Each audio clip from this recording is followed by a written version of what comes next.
Title तो जतिन बहुत अच्छा बोला है, बट क्या ये एक्चुअली हो सकता है? किस तरीके से स्टॉक मार्केट के अंदर कंसिस्टेंटली पैसा कमाया जा सकता है? क्या ये पॉसिबल भी है? क्योंकि मोस्टली लोगों का तो हम देखते हैं लॉसेज ही आ रहे हैं। 90 से 95% लोग लॉस ही कर रहे होते हैं, चाहे वो किसी भी फील्ड में हो, चाहे वो डेरिवेटिव्स हो, चाहे इन्वेस्टिंग हो, चाहे ट्रेडिंग हो। तो हम शॉर्ट वे से कैसे पैसे कमा सकते हैं स्टॉक मार्केट में? अगर आप लोगों को भी यही लग रहा है कि ये टाइटल मिसलीडिंग है, तो बिल्कुल भी नहीं है। मैं आप लोगों को तरीका बताने वाला हूँ, एक डायरेक्शन देने वाला हूँ। अगर आप उस पर वर्क करेंगे, आई एम 100% श्योर कि आप लोग भी सक्सेसफुल होंगे और स्टॉक मार्केट से रेगुलरली रिटर्न्स कमा सकेंगे। तो स्टार्ट करते हैं, इस वीडियो को डिटेल में समझते हैं और सारी चीज़ों की जानकारी प्राप्त करते हैं।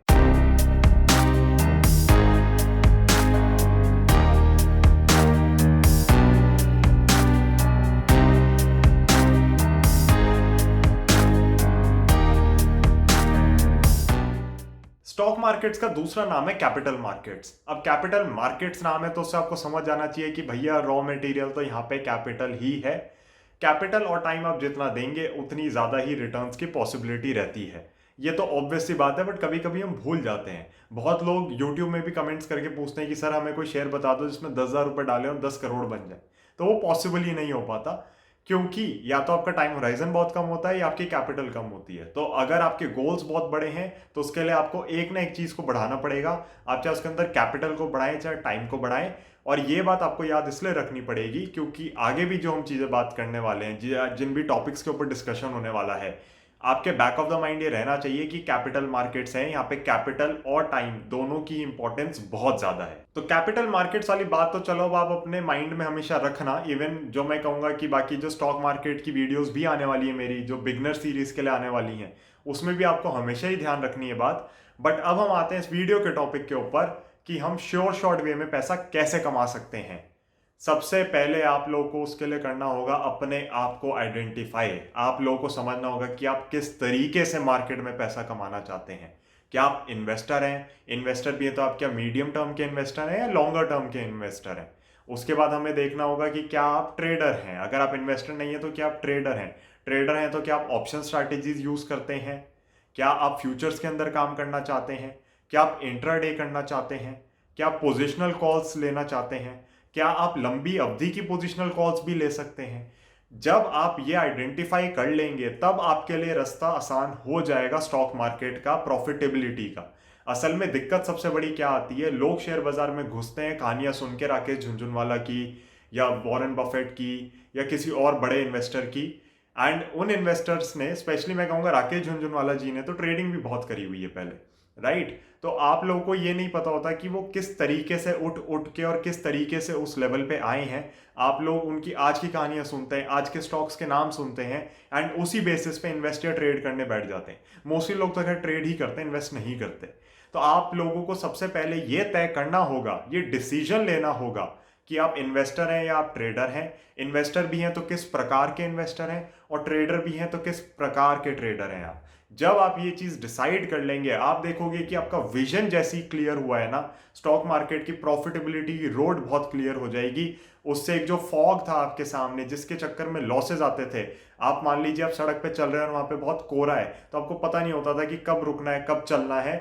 लेकिन जैसे ही आप इस विजन को क्लियर करेंगे अपना, आपको समझ आ जाएगा कि आपको स्टॉक मार्केट में पैसा रेगुलरली कैसे कमाना है। अब मैं ये भी मानता हूं कि काफी लोग कहेंगे कि हमें कैसे पता कि हम इन्वेस्टर हैं या ट्रेडर हैं। तो उसके लिए मैं आपको यही कहूंगा, सबसे पहले बुक्स पढ़िए और अपने नेचर को एनालाइज करें।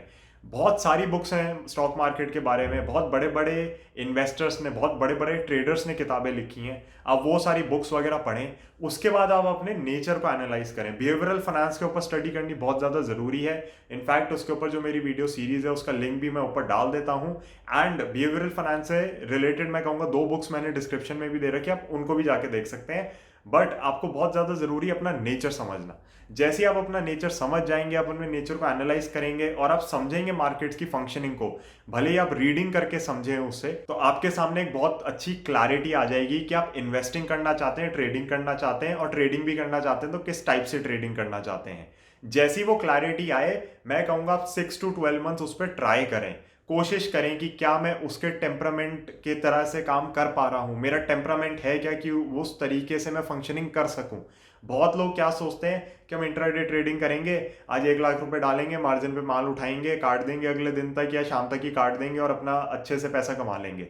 बट कुछ ना कुछ गड़बड़ हो जाती है, और वो गड़बड़ इसीलिए होती है क्योंकि आपने ना अपने आप को ढंग से समझा है ना मार्केट्स को ढंग से समझा है। तो आपकी समझ में बहुत बड़ी कमी है अपने आप को लेके और मार्केट्स को लेके। मार्केट्स की समझ कम होना इतनी बड़ी दिक्कत की बात नहीं लगती मुझे, जितनी लगती है कि आपको अपने आप का नेचर नहीं पता, अपना खुद का नेचर नहीं पता, तो उससे आप ज़्यादा लॉसेस करते हैं। मैं आपको अपना एग्जांपल दे देता हूं। तो स्टॉक मार्केट में जैसे आप सब लोग मेरे ख्याल से यहाँ पे शुरुआत करते हैं, उसी तरीके से मैंने भी करी थी।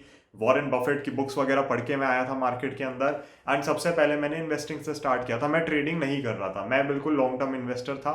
एंड मैगजीन्स वगैरह में पढ़ पढ़ के शेयर्स उठा लेते थे उस समय, और वो 3-4 साल पड़े रहे मेरे पास। उसके बाद जब मैंने इसको थोड़ा सीरियसली लेना स्टार्ट किया ना, मेरे को रियलाइज हुआ कि मैं कितना गलत था, मैंने कितनी गलत तरीके से इन्वेस्टिंग करी। क्योंकि इन्वेस्टिंग के ऊपर मैंने कोई भी किताब ढंग से नहीं पढ़ी थी, except for may be intelligent investor, जो कि वॉरेन बफेट की रिकमेंडेशन रही है। और मैंने कुछ ज़्यादा उस पर रिसर्च नहीं करी, कंपनीज के बिजनेस से समझने की कभी ढंग से कोशिश नहीं करी थी, अपना खुद का होराइजन कभी डिफाइन नहीं किया था। तो मैं अपने आप को समझना भूल गया था। मैंने बस ये सोचा था स्टॉक मार्केट में शेयर खरीदो छोड़ दो, बढ़ ही जाएंगे।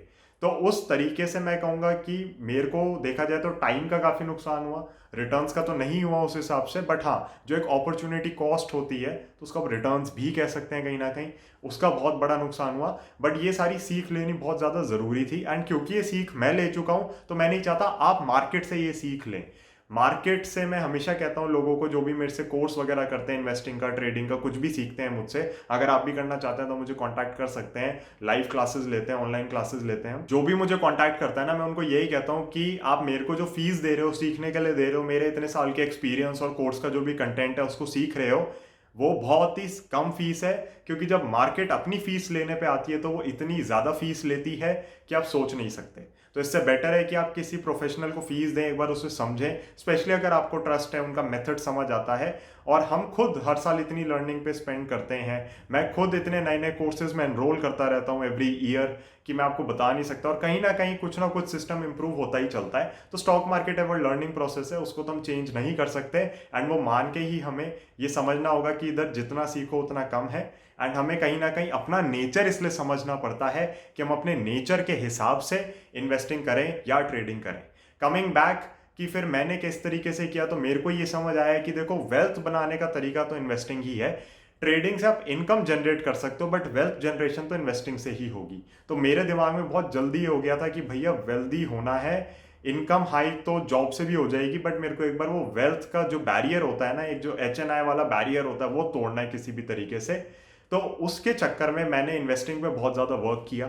आपको ऑब्वियसली सब लोगों को पता है कि मनी क्राफ्ट, जो कि मेरी SEBI registered investment advisory firm है, उसके अंदर हम 2 जने पार्टनर हैं, यश है और मैं। तो ऑब्वियसली यश और मैंने मिलकर बहुत ज़्यादा इन्वेस्टिंग के ऊपर फोकस किया, क्लाइंट्स को भी, क्योंकि हम इन्वेस्टिंग साइड की ही रिकमेंडेशंस वगैरह सब करते हैं, काम हमारा पोर्टफोलियो मैनेजमेंट फाइनेंशियल प्लानिंग का है। तो इन्वेस्टिंग को हमने बहुत ज़्यादा ठीक किया। इन्वेस्टिंग के अंदर हमने इतना किया कि अपनी तरफ से कोई चूक ना हो, एंड ये समझा कि हमारा नेचर किस हिसाब से है।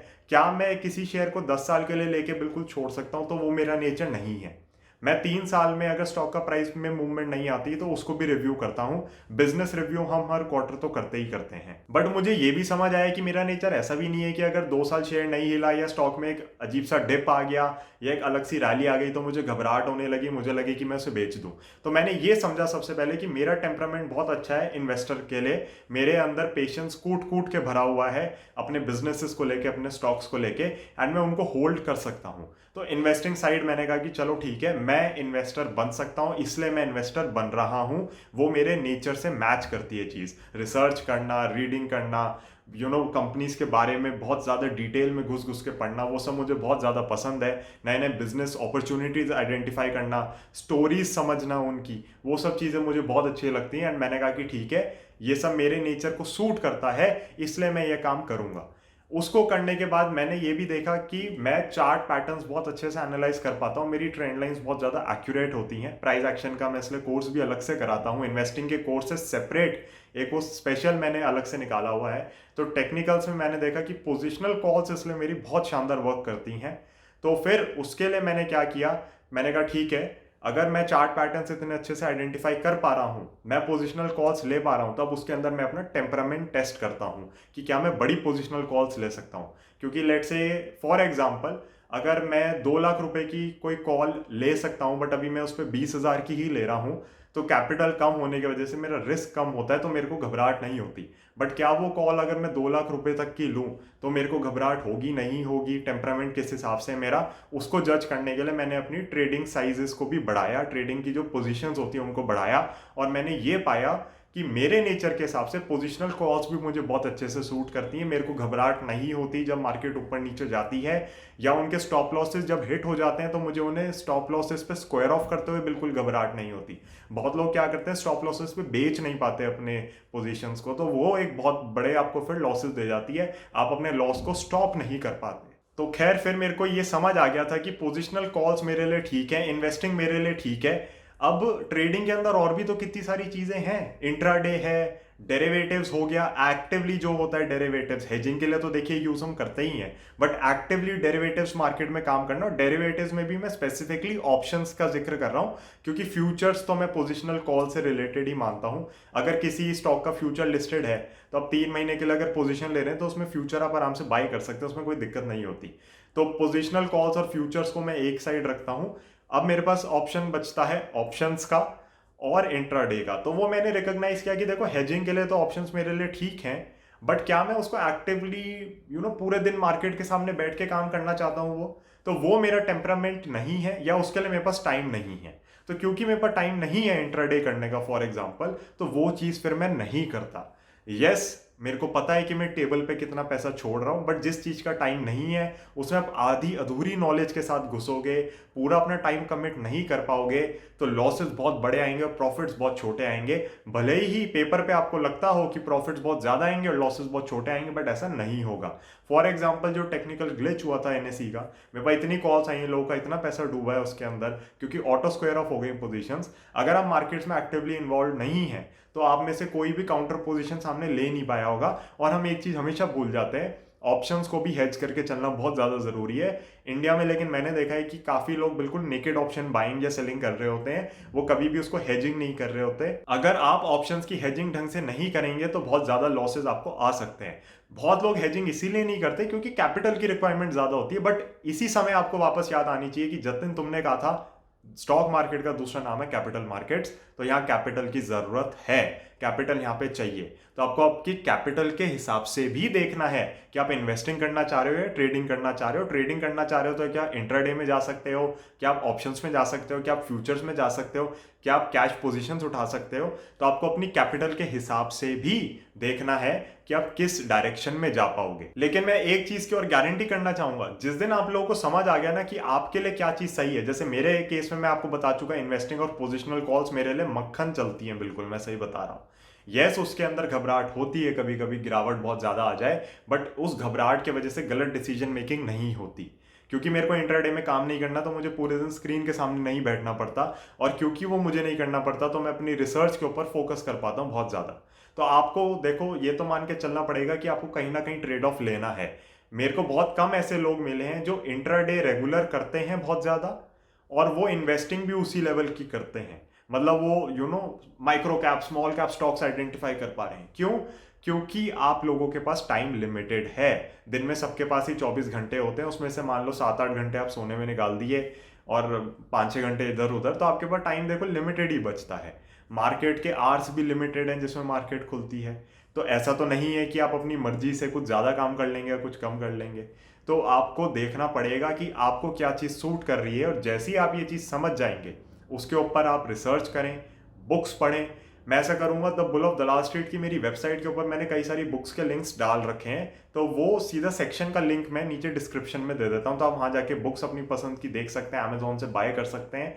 वरना आप इनकी पीडीएफ वगैरह आपको कहीं मिल जाए तो आप डेफिनेटली उनसे गो थ्रू कर सकते हैं, रीड कर सकते हैं। बट रीडिंग करनी, रिसर्च करनी, अपने ऊपर वर्क करना, अपनी स्किल्स को एनहांस करना, अपनी स्किल्स को समझ के जो चीज़ में आप अच्छे हो उसके ऊपर वर्क करना। एक चीज़ मैं हमेशा कहता हूं लोगों को, और वो मैंने शायद गैरी वेनरचक से सुनी थी, कि आपको अपनी स्ट्रेंथ्स के ऊपर वर्क करना है, वीकनेसेस छोड़ दो। क्यों? क्योंकि स्पेशलाइजेशन का ज़माना हो चुका है। जैक ऑफ ऑल ट्रेड्स इतना नहीं कमाते जितना एक स्पेशलाइज्ड पर्सन कमाएगा। तो आप लोगों को बहुत ज़्यादा ज़रूरी है ये चीज़ समझनी कि स्पेशलाइजेशन बहुत ज़्यादा ज़रूरी हो गई है। एंड अगर आप किसी चीज़ में अच्छे हो, उसमें इतने अच्छे बन जाओ कि आपको कोई रिप्लेस ना कर सके, क्योंकि सूनर और लेटर मैं कहूँगा कि यंगर जनरेशन आपको रिप्लेस कर देगी, और यंगर जनरेशन भी नहीं करेगी तो कंप्यूटर्स तो कर ही देंगे। तो आपको अपने फील्ड में इतना अच्छा बनना है कि आप इररिप्लेसेबल बन सको कम से कम अगले 10-20 साल के लिए। उसके बाद देखेंगे, हो सकता है एआई इतना इवॉल्व हो जाए कि हम में से किसी की जॉब ना बचे। हो सकता है मेरे को 10 साल बाद ये स्क्रीन के सामने बैठ के, अपना कैमरे के सामने बैठ के वीडियो भी ना बनानी पड़े, एआई खुद से बना ले सारी चीज़ें। तो वी नेवर नो कि किस तरीके से होगा, इवॉल्व किस हिसाब से होंगी machine learning, artificial intelligence, technology, आपका जो ऑगमेंटेड रियलिटी हो गई, वर्चुअल रियलिटी हो गई, किस हिसाब से इंप्लीमेंट होंगी। बट आपको ये समझना है कि अगर आप आज अपने फील्ड में अच्छे हो किसी चीज़ में, तो उसमें इतने अच्छे बन जाओ कि वो सारी चीज़ों का इफेक्ट आप तक थोड़ा देर से आए, तो आपके पास एक कांस्टेंट इनकम का सोर्स बना रहेगा। अब लेट से कि कोई कल को नया सॉफ्टवेयर आ जाता है जो बहुत अच्छी इन्वेस्टिंग करने लगता है, उससे बढ़िया कोई इन्वेस्टर नहीं है, तो फिर सब उस सॉफ्टवेयर को ही खरीदेंगे ना। फिर ना कोई मनी क्राफ्ट के पास जाएगा जो कि एक सेबीआरआई फर्म है, ना कोई और किसी के पास जाएगा, ना म्यूचुअल फंड्स को पैसा देंगे, ना पीएमएस स्कीम्स को पैसा देंगे, आप कहीं पे भी नहीं जाओगे, हेज फंड्स बैंकक्रप्ट हो जाएंगे।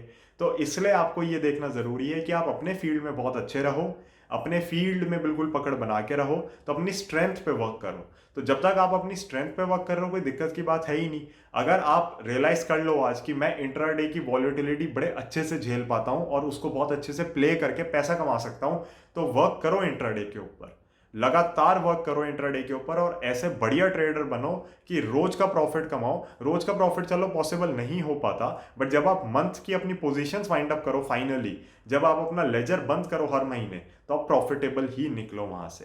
तो कांस्टेंट इनकम जनरेट करने के लिए ट्रेडिंग बहुत अच्छा प्रोफेशन है, बट वो फुल टाइम प्रोफेशन है। बहुत लोग इसे पार्ट टाइम करना चाहते हैं और वो ढंग से इसमें फिर नहीं कर पाते, फंस जाते हैं। इन्वेस्टिंग मैं कहूँगा फिर भी आप पार्ट टाइम इन्वेस्टर बन सकते हैं, क्योंकि आपको एक्टिवली पोजीशंस वॉच नहीं करनी होती।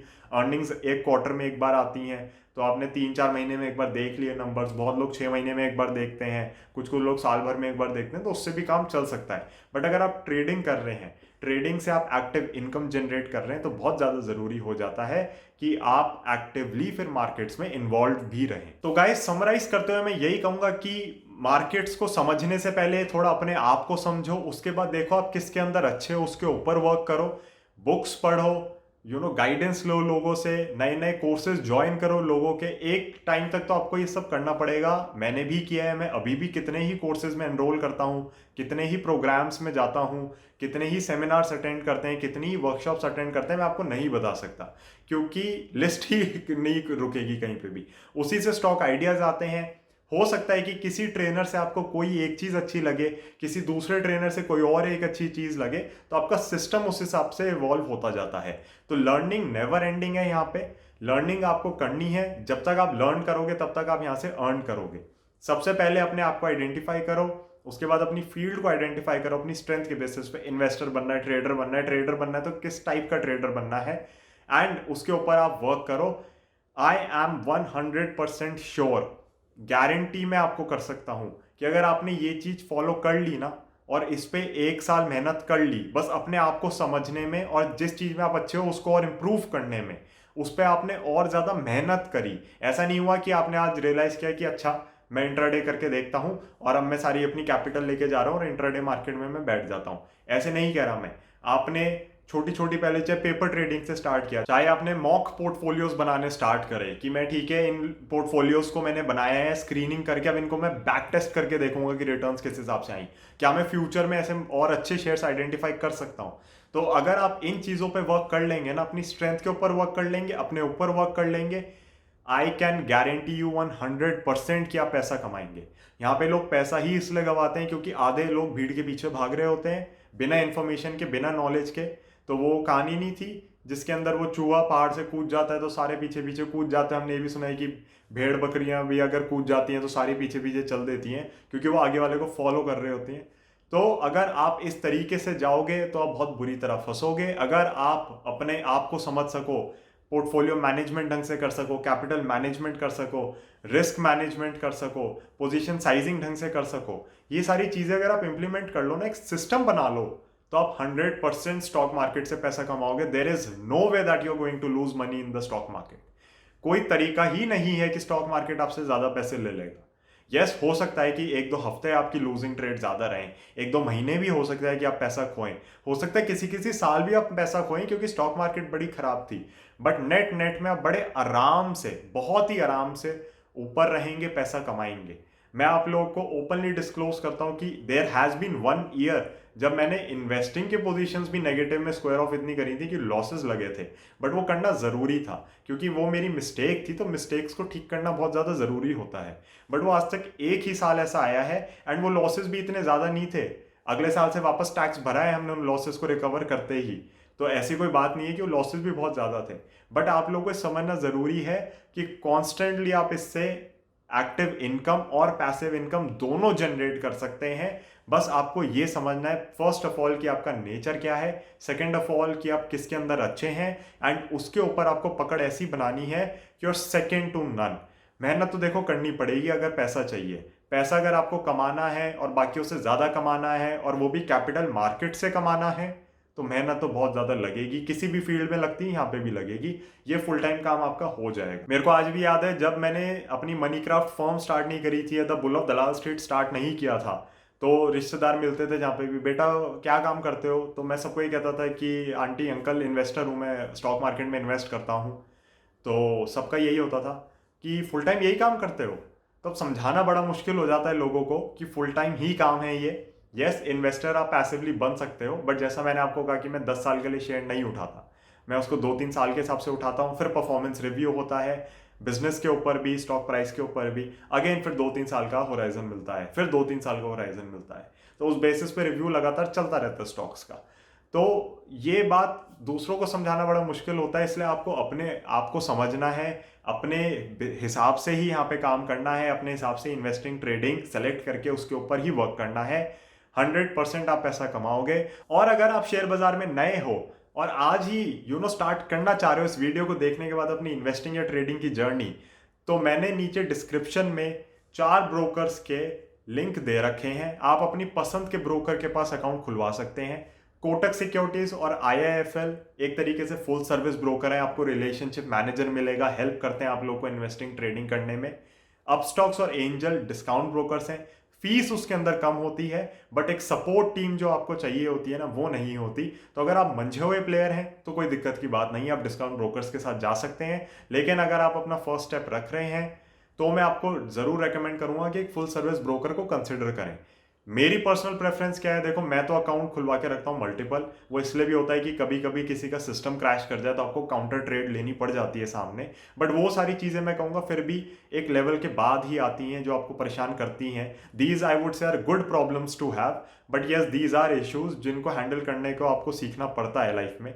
तो मैं आपको रेकमेंड करूंगा एक फुल सर्विस ब्रोकर और एक डिस्काउंट ब्रोकर अपनी मर्जी का चुने और उनके पास अकाउंट हमेशा खुलवा के रखें।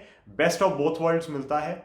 कहीं ना कहीं डिस्काउंट ब्रोकर्स के भी बेनिफिट्स हैं, फुल सर्विस ब्रोकर्स के भी बेनिफिट्स हैं, कुछ कुछ डिसएडवांटेजेस भी होते हैं। तो आप दोनों को मिक्स एंड मैच करके अच्छा कवर अप करके एक अच्छी तरीके से अपनी जर्नी की स्टार्ट कर सकते हैं। तो आप जाइए, अपना डीमैट अकाउंट भी खुलवाइए और जो वीडियो मैंने बोली है जिसके अंदर मैंने इतनी चीज़ें आपको एक्सप्लेन करी हैं उस पर थोड़ा थॉट दीजिए, अपने आप को समझिए और उस बेसिस पे शेयर बाजार में काम करना शुरू करें। And all the best. I hope you guys make a lot of money in this market. Capital markets हैं, इतना पैसा है यहाँ पे कि हम सोच नहीं सकते, माइंड कॉम्प्रीहेंड नहीं कर पाता। GDP के बराबर मार्केट कैपिटलाइजेशन होती है तो उसको फेयर वैल्यूएशन कहा जाता है। आप सोचो तो कितना पैसा होगा इस मार्केट के अंदर, और ये तो सिर्फ इंडिया की कैपिटल मार्केट्स की बात हो रही है, वर्ल्ड की तो अलग बात है। तो जाइए, मेहनत करिए, and there is no way that you are going to lose money in this market. These markets are very very rewarding. एक चीज मैंने सुनी थी कहीं, शेयर बाजार ने और हमने दोनों ने ही ऊपर जाना है, बस शेयर बाजार हमारे ऊपर जाने से पहले ऊपर चला जाए। तो ये बात बिल्कुल सच है। आप बिल्कुल बेझिझक होकर शेयर बाजार में फुल टाइम काम कर सकते हैं। मैं करता हूं, मैं कितने ही लोगों को जानता हूं जो करते हैं। बस एक सिस्टम बनाइए, मेथड बनाइए, अपने आप को समझिए और जबरदस्ती का फियर ऑफ मिसिंग आउट वगैरह, फोमो जिसको हम कहते हैं, वो सबको अवॉइड करें। you are going to make excellent money in these markets. Thank you so much for watching the first episode of Stock Market for Beginner series. ऐसी और वीडियोस आप लोगों के लिए आती रहेंगी अगले 2-3 महीने में, and I really hope in videos से आप लोगों को बहुत ज्यादा हेल्प हो, बहुत ज्यादा गाइडेंस मिले। अगर फिर भी आपके कोई क्वेश्चंस रह जाते हैं, कोई डाउट्स रह जाते हैं, तो कमेंट सेक्शन में पूछिए। अगर आप कोई भी प्रोफेशनल सर्विस लेना चाहते हैं तो आप the bull of the last state of Moneycraft की वेबसाइट विजिट कर सकते हैं, या फिर आप सीधा मुझे कॉन्टैक्ट कर सकते हैं। मेरी ईमेल आईडी और मोबाइल नंबर डिस्क्रिप्शन में मैंने दे रखे हैं। Thank you so much once again, and I will see you very soon in the next one. Bye.